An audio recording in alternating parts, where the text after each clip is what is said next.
Hi, welcome back to our Spanish adventures. The purpose of today's video is to cover ownership of my Vogue 300 Rally. I will talk to you about any issues that I've had with the motorcycle, but also issues that other owners have had. I will also cover questions that people have asked, and at the end of the video I will give you the trade-in value that I've been offered on my motorcycle.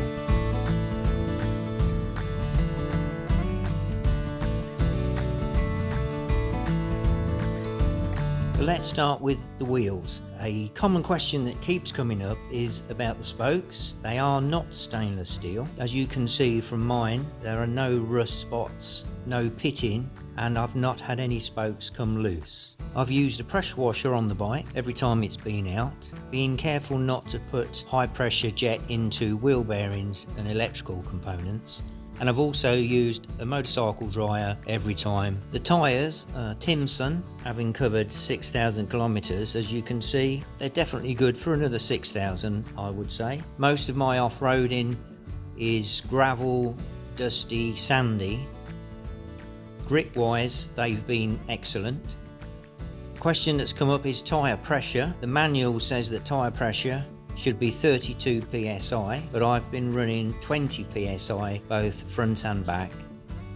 Brake pads, as you can see, excellent, hardly any wear and tear. I think generally the bike looks in very good condition. No rust on nuts and bolts, no paint damage. Something I have discussed with another owner is rust on the inside of the fuel cap, but I haven't had that issue.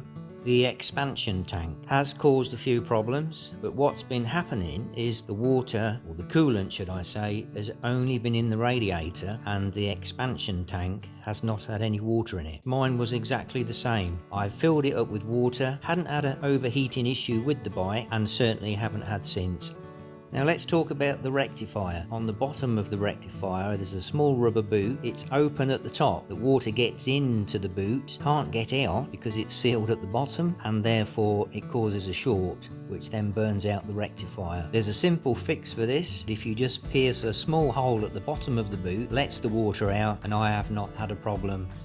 The crash bars, somebody has said that theirs just broke. Somewhere here at the weld, they hadn't dropped the motorcycle and it just happened that it broke. Now if you can see in this photo, we're looking at the chain guide on the front sprocket. This is a problem that I had. The chain guide got caught somehow and was bent out. Now according to the manual, the chain tension should be between 30 and 40 millimeters. I get the feeling that's a little bit slack, and that's maybe what caused the problem. Once I'd had the problem, checked the chain, tightened it up, and it's not reoccurred. The chain itself is in good condition, and also sprockets front and back. There's no wear on the teeth. So let's talk about the suspension. This has come up an awful lot. Personally, I find it more than adequate. This is a standard bike, standard suspension.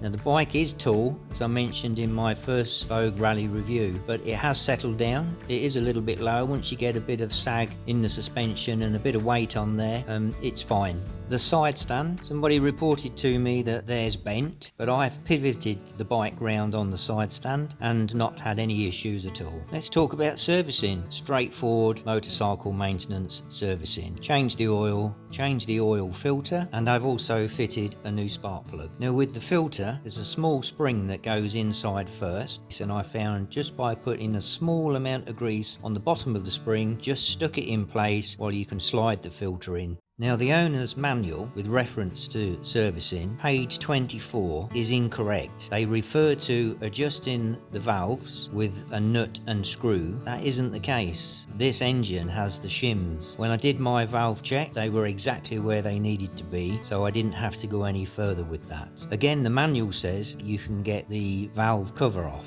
and remove it from the motorcycle. Well, I could get it off and lift it up, but there was no way could I get it out the way to work on the valves themselves. The oil filter, I've been using the high flow reference 112. Service intervals, again the manual can be a little bit misleading. So the first service at 500 kilometers, the second service at 5,000, and then every 7,500 kilometers thereafter. Now that's how I've read it, and that's it. So I think overall, for me, the bike has been great fun. It's easy to maintain, easy to work on, loved every second of owning the motorcycle. And obviously next, the big question is, well, what was my trade-in value? This motorcycle hasn't had a hard life, you can see in the pictures and in the video and so on. So I paid €4,500 for this on the road, and they've offered me €3,000 as a trade-in value. I think that's very good. It hasn't cost me a lot to maintain.